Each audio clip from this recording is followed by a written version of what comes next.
Zati hau ere sortu zen, emakume kontseilua lehen zen, abililako maila dana, itxasuan eskaera bat ere bazalako.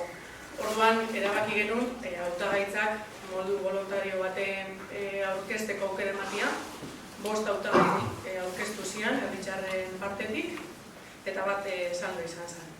Guretzako 5 hautagaiak zian sarisa emateko bezalakoak, baina bai epaimaikideen artean erabaki genuna izan zen, uste genula berdintasuna bera lantze zuten emakume elkarteak eta emakumeak egotiaz gain, lehenengo sari honetan ere beste mezu bat edo nahi gendula zabaldu eta saldo hor egotiak ere ematezoa da mezu hori, eta bada berdintasuna aldala landu, zauden tokitxik, zauden elkartean zaudela, eta ikuspegi horrekin lan itxera gobidatzen ditugula ere beste elkarte batzuk. Eta pixkat hori izan zen, nolabait irabazi zuen mesua edo, eta uste dugu gainera zanlokoa merezi duala.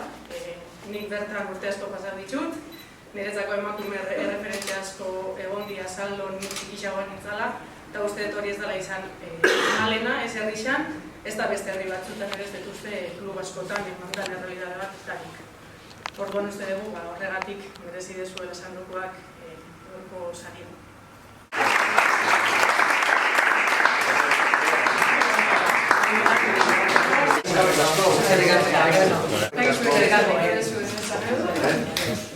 Salon mordoa, lagia, hemen bakarrik hiru zatu geha, baina jenden mordo bat itxen dugu lana saldo.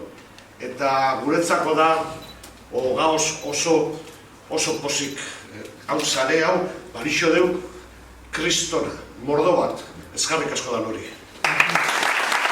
Rekonozimiento omisio hau, azkenean menburuko dugu ergoigarren bai, kirola ere bai, berdintasun baten ere bai, lanen lekeda, urte mordo dago ezamen, maiolenik entra hona bat ere bai, txikitan.